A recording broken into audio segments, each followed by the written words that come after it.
orang yang keluar dari rumahnya menuju rumah Allah untuk menuntut ilmu syar'i, maka sungguh dia sedang berjalan di jalan ilmu, dan itu akan memudahkannya untuk menuju surga Allah Subhanahu wa taala.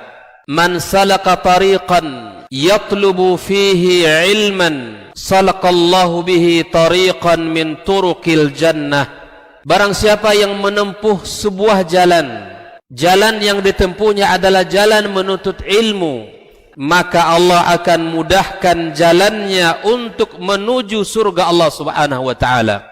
Orang yang berangkat ke masjid untuk menuntut ilmu syar'i dianggap sebagai jihad fi sabilillah. Nabi alaihi salatu wassalam bersabda, "Man dakhala masjidana hadza," barang siapa yang memasuki masjid kami ini, yakni Masjid Nabawi, liyata'allama khairan, untuk belajar atau mempelajari kebaikan, au yu'allimuhu, atau dia mengajarkan kebaikan, kal mujahidi fi sabilillah, adalah seperti orang yang berjihad di jalan Allah.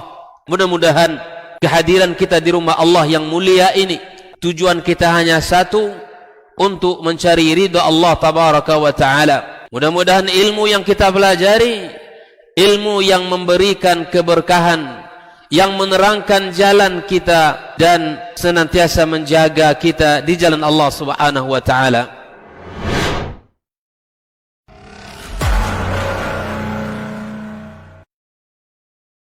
Bismillahirrahmanirrahim. Assalamualaikum warahmatullahi wabarakatuh. Innal hamdalillah nahmaduhu wa nasta'inuhu wa nastaghfiruhu wa nastahdihi wa na'udzu billahi min shururi anfusina wa sayyiati a'malina, may yahdihillahu fala mudilla lahu wa may yudlilhu fala hadiya lahu.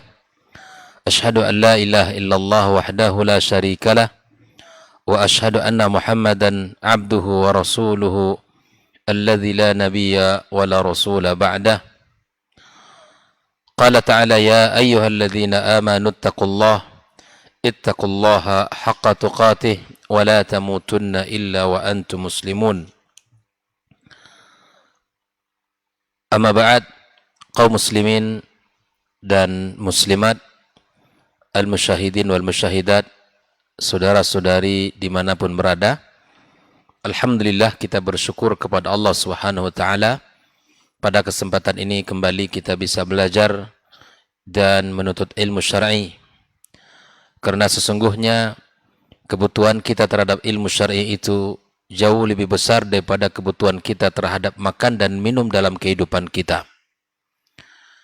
Kebutuhan kita terhadap ilmu syar'i adalah sangat penting. Karena ketika kita menjadi orang-orang yang faham dalam agama ini, ketika kita faqih dalam urusan agama kita, maka itu tanda di mana Allah Subhanahu wa taala menginginkan kebaikan kepada kita. Karena itulah bahwa ketika kita ada waktu dan kesempatan, marilah senantiasa kita gunakan untuk belajar, untuk menambah ilmu pengetahuan kita, untuk menambah bekal kita. Karena sesungguhnya sebaik-baik permintaan kita kepada Allah Subhanahu wa taala adalah meminta ilmu, tambahan ilmu kepadanya. Sebagaimana Allah Subhanahu wa taala sampaikan kepada nabinya yang mulia, wa qur rabbi zidni ilma. Katakan Muhammad, wahai Rabbku, tambahkan ilmuku. Ini menunjukkan betapa pentingnya ilmu dalam kehidupan dan betapa mulianya ilmu di dalam diri seorang muslim, di mana Allah Subhanahu wa taala mengatakan yarfa'illahu alladhina amanu minkum walladhina utul ilma darajat. Orang-orang yang beriman kemudian berilmu, maka itulah syarat di mana Allah akan angkat mereka beberapa derajat. Orang-orang yang senantiasa belajar dan berusaha berilmu, maka kemudian dia sedang dalam sebuah jalan. Orang-orang yang keluar dari rumahnya menuju rumah Allah Subhanahu wa taala, menuju tempat-tempat di mana di situ adalah ilmu yang akan dia tuntut, maka sungguh Rasulullah SAW telah memberikan kepadanya kabar gembira. Man salaka tariqan yaltamisu fihi ilman, sahalallahu lahu bihi tariqan ilal jannah. Orang yang keluar dari rumah menuju majelis ilmu, maka sungguh dia sedang berjalan di dalam sebuah taman, kemudian dia dipermudah Allah untuk menuju surganya yang mulia. Maka itu khafillah rahimakumullah, marilah kita senantiasa berusaha untuk menggunakan waktu kita untuk belajar agama ini, dan kita senantiasa berusaha untuk menjadi orang-orang yang selalu at-tafaqquh fid din. Kemudian ucapan salat dan salam untuk Nabi besar Muhammad sallallahu alaihi wasallam, untuk keluarga beliau, para sahabat yang telah berjuang bersamanya, kemudian kepada siapapun dari umat ini yang senantiasa mengikuti Rasulullah sallallahu alaihi wasallam dengan cara ihsan sampai hari kiamat kelak.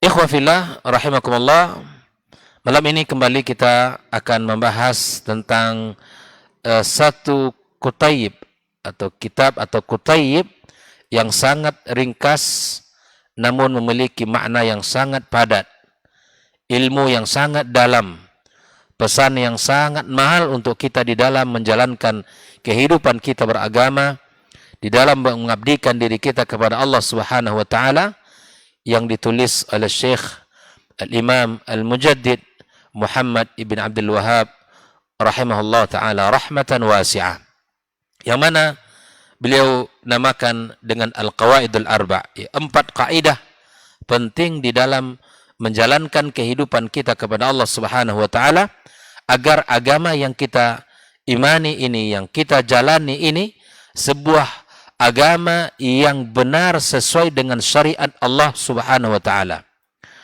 Sebuah syariat yang kita jalankan sesuai dengan petunjuk Nabi sallallahu alaihi wasallam, di mana kita menjalankan ibadah ketaatan kepada Allah Subhanahu wa taala hendaknya benar-benar sesuai dengan apa yang diinginkan Allah dan Rasulnya sallallahu alaihi wasallam. Naam. Maka ini adalah pertemuan kedua setelah kita membahas muqaddimah yang pertama yang disebutkan oleh sahibul matan. Kini kita masuk kepada muqaddimah yang kedua, ya, yaitu sebagaimana yang terdapat pada halaman yang ke-10. Pada halaman yang ke-10, qala al-musannifu rahimahullah ta'ala, berkata pengarang kitab ini, semoga Allah Subhanahu wa taala merahmati beliau, i'lam, ketahuilah oleh engkau, ya. Maka di sini ikhwah fillah rahimakumullah, ya, di sini ada sebuah penekanan, pesan kepada kita semuanya, kepada umat Islam, kepada para penuntut ilmu, agar kita senantiasa, ya, memiliki semangat untuk mengetahui, pesan agar kita belajar, pesan kepada kita agar kita senantiasa berilmu.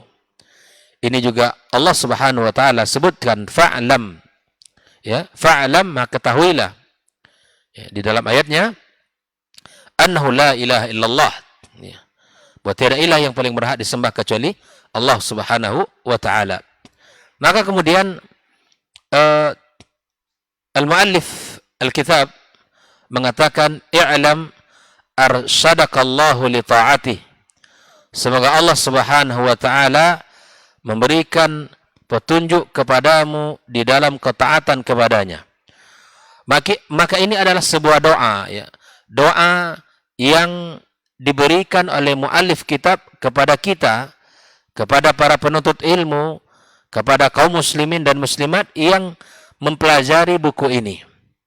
Dan ini adalah sebuah petunjuk di dalam agama kita, bahwa kita saling mendoakan. Siapapun yang membaca kitab ini didoakan oleh muallifnya, oleh pengarang kitab ini, agar Allah Subhanahu wa taala, ya, selalu memberikan kepada kita petunjuknya, bimbingannya di dalam melakukan ketaatan kepada Allah Subhanahu wa taala. Nabi sallallahu alaihi wasallam di dalam doanya juga mengatakan, Allahumma inni as'aluka tsabata 'alal amri wal azimata 'alal rusyd. Ya Allah, aku mohon kepada engkau ats-tsabata al-amr, kokoh di atas satu perkara dalam urusan kita, wal azimata ala rusyd, dan punya semangat ya yang tinggi di atas petunjuk Allah Subhanahu wa taala. Maka ini merupakan satu kebaikan yang mana muallif kitab mendoakan siapapun yang membaca karya beliau ini. Dan semoga Allah Subhanahu wa taala, ya Allah ampunkan dosa beliau dan Allah tinggikan darjatnya dan Allah jadikan ilmu yang kita pelajari darinya adalah ilmu yang mendapatkan pahala yang tak pernah putus di sisi Allah Subhanahu wa taala. Maka ikhwafillah rahimakumullah, dengan mengatakan i'lam arsyadakallahu li ta'ati. Lalu beliau mengatakan annal hanifiyata millata Ibrahim. Ya. Bahwa sesungguhnya al-hanifiyah di sini dijelaskan oleh di mana muallif kitab Sahibul Matan mengatakan annal hanifiyata millata Ibrahim. Sesungguhnya al-hanifiyah agama Ibrahim. Ya. Al-hanifiyah millata Ibrahim alaihi salam. Apa itu millah Ibrahim? Maka dia menjelaskan an ta'budullaha wahdahu, hendaklah engkau beribadah kepada Allah, menyembah Allah wahda, semata. Menyembah Allah semata, ya. Mukhlishan lahuddin, mengikhlaskan agama untuknya. Itulah yang dimaksud dengan al-hanifiyah millata Ibrahim, di mana engkau beribadah kepada Allah Subhanahu wa taala semata, tidak engkau syirikkan Allah Subhanahu wa taala dengan satu apapun. Mukhlishan lahuddin, mengikhlaskan ya seluruh ya ketaatan kita, agama kita hanya untuk Allah Subhanahu wa taala. Maka di sini ikhwah fillah rahimakumullah, al-hanifiyah sesungguhnya ada di sini dijelaskan oleh Syekh Saleh Al-Utsaimin di dalam penjelasan kitab ini. Kata beliau bahwa fa innal hanifiyata fi syar'i laha ma'nayan. Al-hanifiyah di dalam syariat Islam itu ada dua. Yang pertama bermakna am. Al-hanifiyah secara umum bermakna al-Islam. Jadi kalau kita ingin mengetahui sesuatu bahwa apa sih makna al-hanifiyah, hiya al-Islam. Secara umum maknanya adalah al-Islam, ya, Islam. Adapun yang kedua ikhwah fillah rahimakumullah, ats-tsani secara khusus bermakna khas, huwa al-iqbalu 'ala Allah bit-tauhid, ya kembali kepada Allah tabaraka wa taala, menghadap Allah Subhanahu wa taala dengan tauhid. Wal mailu amma siwahu bil bara'ati minasyirik. Dan kita sebagai seorang yang telah kembali kepada Allah dengan tauhid, maka kita condong ya kita terbebas dari selain Allah Subhanahu wa taala. Ya. Kita tidak mensyirikkan Allah Subhanahu wa taala dengan satu apapun. Inilah penekanan di mana ikhwah fillah, ketika ibadah ini, ketika kita kembali kepada Allah, ketika ingin mengabdikan diri kita kepada Allah, maka penekanannya adalah pada di mana tidak cukup kita beribadah ikhlas, tetapi kita harus ya menjauhkan ketaatan kita, ibadah kita dari kesyirikan, dari apa yang dibenci oleh Allah Subhanahu wa taala. Nah, ikhwan fillah rahimakumullah, kata Syekh Shalih Al-Utsaimin di saat muallif kitab ini menyebutkan an ta'budallaha wahda mukhlishan lahuddin huwa maqsudul hanifiyah. Inilah makna al-hanifiyah itu. Wa lubbuhal muhaqqiq wasfahal jami' lil ma'nayaini ma'an. Maka intinya di mana bahwa kedua makna itu ya kebersamaan, di mana kita menyembah Allah tabaraka wa taala dan mengikhlaskan seluruh agama kita untuknya. Al-Hanifiyah ikhwah fillah rahimakumullah, kata Syekh Shalih Al-Utsaimin, wa dinul anbiya'i jami'an. Dia adalah agama para nabi. Fala takhtassu bi Ibrahim alaihi wassalatu wassalam. Maka sesungguhnya Al-Hanifiyah tidaklah khusus untuk Nabi kita Ibrahim alaihissalam, untuk Nabi Ibrahim alaihissalam. Namun seringkali Al-Hanifiyah ini seringkali dinisbatkan kepada Ibrahim alaihissalam. Ya. Seringkali disebutkan kepada Nabi Ibrahim alaihissalam. Kenapa demikian ya khafillah?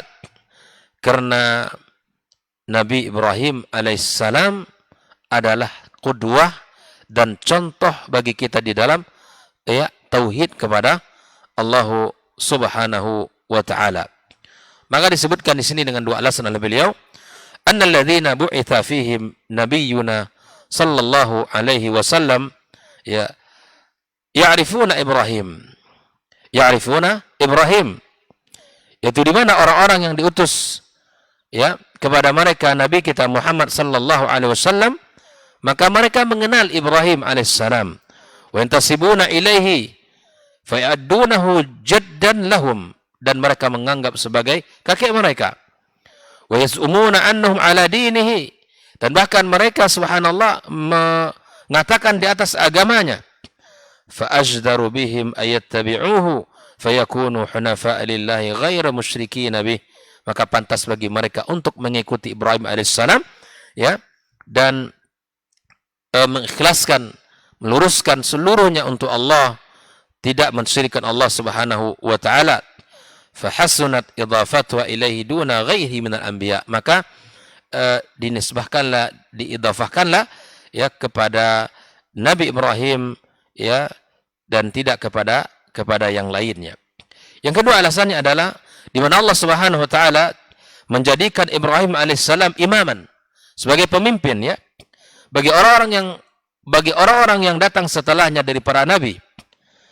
Sangat berbeda dengan para nabi yang sebelumnya. Allah Subhanahu wa taala tidak menjadikan satupun dari mereka imam bagi nabi-nabi yang datang setelahnya.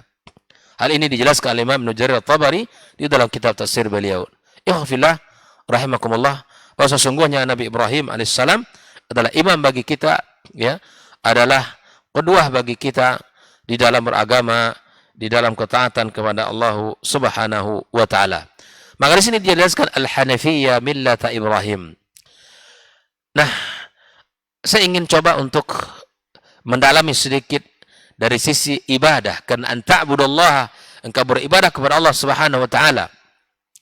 Al-ibadah ikhwah fillah rahimakumullah, seperti mana yang dijelaskan oleh Syekh al-Islam Ibn Taimiyah rahimahullah taala, wa ismun jami'un likulli ma yuhibbullah wa yardah min al-aqwali wal af'ali adh-dhahirati wal batinah. Sebuah nama yang universal, sebuah nama yang umum, yang mencakup apa yang disukai oleh Allah Subhanahu wa taala dari perkataan, dari perbuatan, al-zahira wal batina, yang zahir maupun yang tidak. Bahwa ibadah kepada Allah Tabaraka wa taala tidak hanya di dalam masjid. Beribadah kepada Allah Subhanahu wa taala tidak hanya kita di Baitul Haram, Makkah dan Madinah. Tidak, tetapi ibadah itu ikhwah fillah rahimakumullah cakupannya sangat luas. Ismun jami'. Sebuah nama yang universal. Apapun yang disukai Allah dan apapun yang dicintai Allah Subhanahu wa taala, maka ini adalah sebuah ibadah yang mesti kita lakukan, yang mesti kita kerjakan, karena sesungguhnya ibadah itu adalah menjadi hal yang menjadi tujuan kita diciptakan Allah Subhanahu wa taala di muka bumi ini. Maka ikhwah fillah rahimakumullah, di mana Rasulullah sallallahu alaihi wasallam telah memberikan kepada kita sebuah penekanan, sebuah batas, bahkan standarisasi dalam kehidupan, di mana Allah Subhanahu wa taala tidak melihat kepada bentuk dan rupa kita. Innallaha la yanzuru ila suwarikum wa amwalikum. Allah tidak melihat kepada bentuk rupa kita dan juga tidak melihat kepada harta kita. Walakin yanzuru ila qulubikum wa amalikum. Akan tetapi Allah Subhanahu wa taala hanya melihat kepada hati kita, kepada amal perbuatan kita, kepada hati dan amal kita. Maka apabila hati kita ini baik, ikhwafillah rahimakumullah, hati kita ini sehat, selamat, maka akan luruslah seluruh amal-amal kita. Maka luruskan niat. Luruskan niat kita di dalam beramal kepada Allah Subhanahu wa taala. Jauhkan dari kesyirikan. Jauhkan dari riya. Jauhkan dari sum'ah. Jauhkan dari unsur-unsur yang mana kita ingin dipuji orang. Jauhkan itu semua. Bersihkan hati kita, ya. Bersihkan dari penyakit-penyakit yang bisa merusak amal perbuatan kita, ikhwafillah. Maka sekali lagi, di dalam ibadah kepada Allah Subhanahu wa taala, kita harus memahami dengan makna yang paling luas. Bukan sekedar salat, bukan sekedar puasa, bukan sekedar zakat, bukan sekedar haji ataupun ibadah umrah atau ibadah sedekah dan lain sebagainya. Sesungguhnya seluruh apa yang disukai Allah dan Rasulnya, apa yang disukai Allah tabaraka wa ta'ala dari perkataan maupun perbuatan, itu semua adalah bernilai ibadah. Dalam konteks kehidupan kita secara pribadi, barangkali ada ibadah-ibadah yang sangat luar biasa, ya, yang nilainya sangat tinggi di sisi Allah, tetapi secara amalan sangat singkat dan ringan, bahkan tidak membutuhkan waktu yang panjang, bahkan modal yang sangat banyak dari harta kita. Cukup kita mengucapkan subhanallah, walhamdulillah, wala ilaha illallah, wallahu akbar. Itu adalah yang disebutkan oleh Rasulullah SAW, kalimatani khafifatani ala lisan, thaqilatani fil mizan, habibatani ila rahman. Dua kalimat yang mudah bagi lisan kita mengucapkannya dan sangat dicintai oleh Allah, bahkan berat dalam timbangan kita. Ketika di dalam kehidupan kita, ikhwafillah, dimanapun kita berada, selalulah berzikir kepada Allah Azza wa Jal. Di atas motor kita, di atas mobil kita, di dalam kantor kita, di rumah kita, di tempat kerja kita, dimanapun kita berada, di daratan maupun di lautan, bahkan di udara sekalipun, hendaknya lisan kita selalu berucap, ya, berzikir, ya, mengagungkan Allah, meninggikan asma-Nya. Allah Subhanahu wa taala, ya, selalu akan memberikan kemudahan. Bahkan orang-orang yang selalu memuji Allah di dunia ini, merekalah orang-orang yang paling mulia nanti di hari kiamat. Rasulullah sallallahu alaihi wasallam mengatakan, afdalul ibadi yaumal qiyamati al-hammadun. Sebaik-baik hamba di hari kiamat kelak siapa, ikhwafillah? Mereka orang-orang yang selalu memuji Allah Subhanahu wa taala. Hal inilah yang menyebabkan para sahabat datang kepada Rasulullah sallallahu alaihi wasallam bertanya, "Ya Rasulullah, ausini." Wahai Rasul, nasihati aku. Maka Nabi sallallahu alaihi wasallam mengatakan, "La yazalu lisanuka ratban an dzikrillah." Hendaklah lisan kamu selalu basah di dalam berzikir kepada Allah Subhanahu wa taala. Bahkan Allah telah berikan gambaran tentang ganjaran orang-orang yang selalu berzikir, laki-laki dan perempuan. Wadz-dzakirina Allah katsira wadz-dzakirat a'addallahu lahum maghfiratan wa ajran 'azima. Laki-laki dan perempuan yang banyak berzikir, ikhwafillah, ya, Allah Subhanahu wa taala sediakan bagi mereka ampunan dan Allah berikan kepada mereka pahala yang besar di sisinya. Maka amalan-amalan seperti ini adalah ibadah, adalah kebaikan, adalah ketaatan. An ta'budallaha wahdah. Agungkanlah Allah di dalam ibadahmu. Tinggikanlah Allah Subhanahu wa taala dan ikhlaskan dirimu. Jangan campurkan dengan perkara-perkara yang lain. Berzikir tidak hanya cukup, tidak hanya kita batasi di atas sajadah, ketika selesai salat, tapi zikir dengan makna luas, di mana kita selalu ingat Allah Azza wa Jal. Di mana Rasulullah sallallahu alaihi wasallam mengatakan, jika kalian mendaki sebuah tempat yang tinggi, maka ucapkan takbir Allahu Akbar. Jika kalian menuruni lembah, maka ya bacalah tasbih dengan mengucapkan subhanallah. Dan semua itu adalah pakaian kita. Semua itu adalah kehidupan kita. Jangan sampai kita termasuk orang-orang yang diancam Allah Subhanahu wa taala, "Wa man a'rada an dzikri fa inna lahu ma'isyatan dhanka." Barang siapa yang berpaling dari diriku, dari berzikir kepadaku, orang-orang yang tidak ingat kepada Allah tabaraka wa taala, yang tidak berzikir kepadanya, ikhwafillah, maka apa? Fa inna lahu ma'isyatan dhanka. Baginya kehidupan yang sempit. Para ulama mengatakan, kapan kehidupan sempit ini? Sebagian mengatakan makna dhanka adalah sempitnya kehidupan dia di akhirat kelak. Terutama di alam barzakh. Ya subhanallah. Ya hafillah. Mari kita sama-sama. Selagi usia Allah berikan, selagi kesempatan ada, mari kita agungkan Allah. Mari kita sanjung Allah Subhanahu wa taala. Kita tinggikan. Nah, kemudian ibadah. Ibadah ini subhanallah dengan makna yang luas. Apa saja yang disukai Allah tabaraka wa taala, baik itu perkataan maupun perbuatan. Kalau tadi adalah dari sisi perkataan, di mana kita menyanjung Allah, berzikir kepada Allah, mengingat Allah Subhanahu wa taala. Inilah sebuah kebaikan, dan masing-masing kita mampu melakukannya. Masing-masing kita bisa melakukannya dimanapun, kapanpun. Ya, saat kita berdiri, di saat kita duduk, di saat kita berbaring, kita bisa berzikir kepada Allah Subhanahu wa taala. Ikhwafillah rahimakumullah. Maka yang kedua pesannya di sini adalah ibadah. Ibadah, ahibati fillah, harus kita fahami bahwa tidak akan diterima Allah tabaraka wa taala ibadah yang kita lakukan melainkan memenuhi dua syarat. Al-ikhlasu lillahi tabaraka wa ta'ala dan ittiba' kepada Nabi kita sallallahu alaihi wasallam. Maka disinilah mu'alif mengatakan wa bidzalika amarallahu jami'an nas.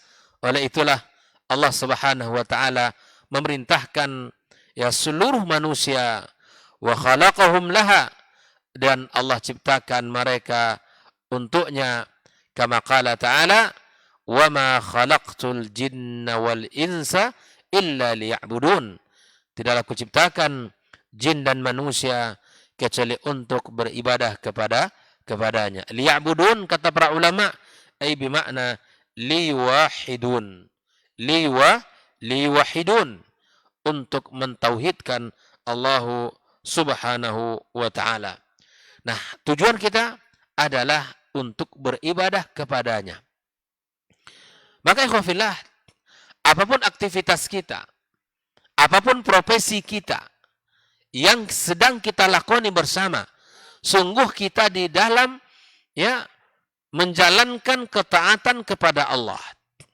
Maka apabila pekerjaan yang sedang kita lakukan dan ibadah profesi yang sedang kita tekuni bersama, ya, dan itu akan mengganggu ibadah kita, itu akan mengganggu ibadah kita, maka tinggalkan profesi dan pekerjaan kita itu.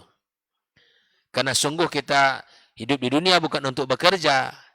Sungguh di dunia bukan hanya untuk kita menjadi orang hebat di dalam urusan dunia, tapi yang menjadi tujuan kita adalah di mana kita beribadah kepada Allah Subhanahu wa taala.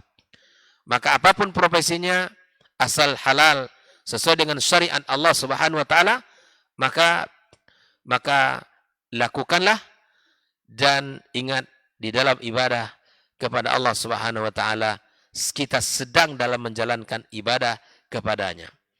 Makanya ketika azan dikumandangkan, tidak ada yang besar daripada panggilan Allah.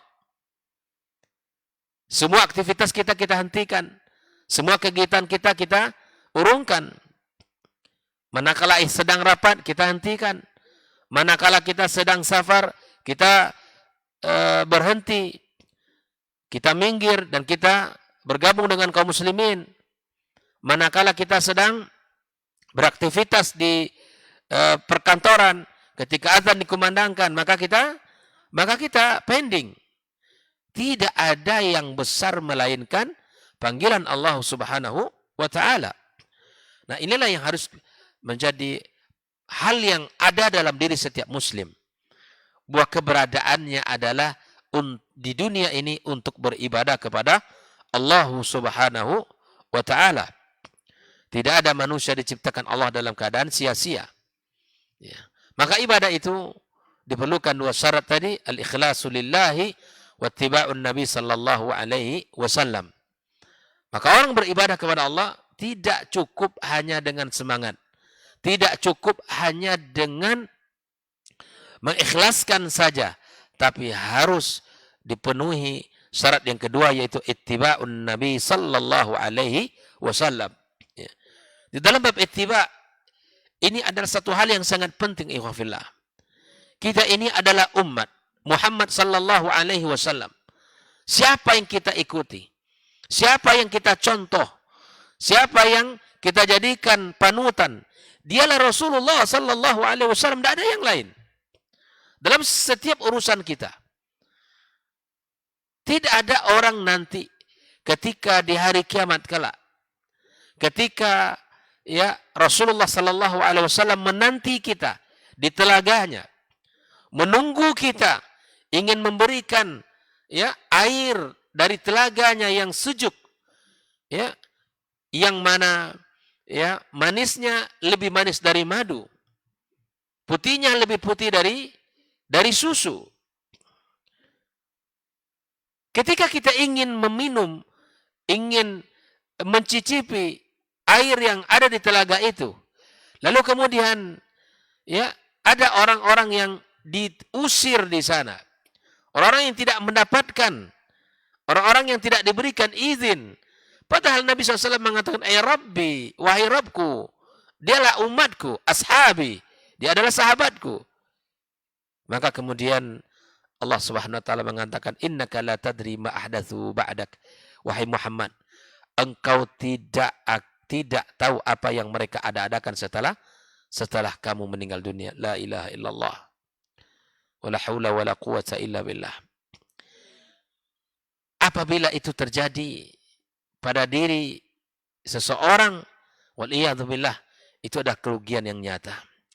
Rasul memanggil-manggil dia, menunggu-nunggu dia, bahkan ingin memberikan ya air itu kepadanya, tetapi diusir.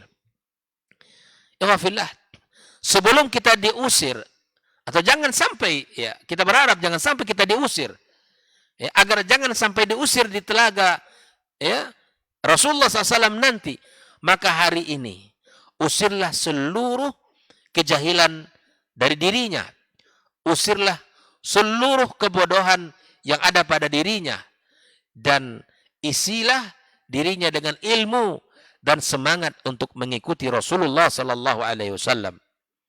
Para sahabat ikhwafillah, bukan hanya pada urusan ketaatan kepada Allah mereka mengikuti Rasul.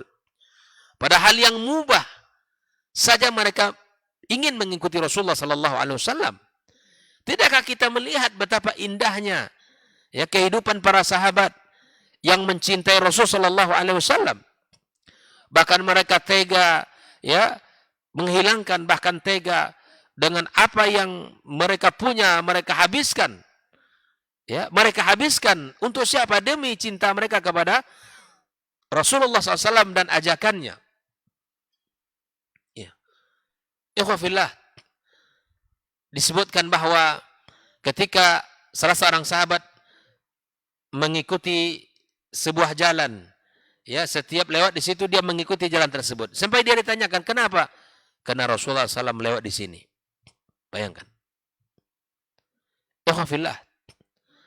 Bahkan ya Utsman bin Affan radhiyallahu taala anhu dan para sahabat yang lain mengeluarkan harta yang tidak sedikit untuk agama Allah, untuk ajakan yang disampaikan oleh Nabi kita sallallahu alaihi wasallam. Semua itu demi cinta mereka kepada Allah dan Rasulnya, dan demi cinta mereka kepada agama ini. Apa yang kita banggakan? Apa yang kita jadikan untuk cinta kita kepadanya? Jadikan diri yang selalu ikut kepada Rasul, ittiba kepadanya, ittiba kepada syariatnya. Kita berusaha keluarga kita, anak dan keturunan kita, pasangan hidup kita, ittiba kepada Rasulullah sallallahu alaihi wasallam. Jangan sampai nanti di saat menginjak telaga Rasulullah sallallahu alaihi wasallam dan datang untuk minum, termasuk orang-orang yang dihalau, yang diusir dari telaga tersebut, liyadzubillah. Maka kuncinya ikhwafillah adalah dengan cara menjauhkan perkara bid'ah dalam urusan agama dan mengikuti Rasulullah sallallahu alaihi wasallam. Lalu kemudian ikhwafillah rahimakumullah,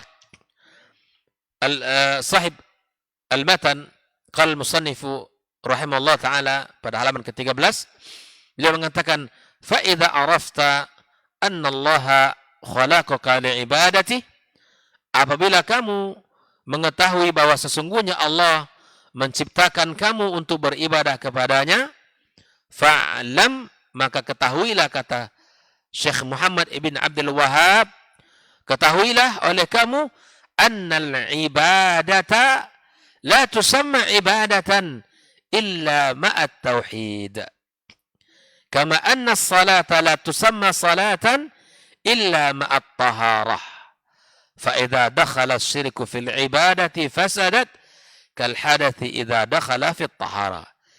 Mari kita lihat satu persatu di perkataan beliau ini.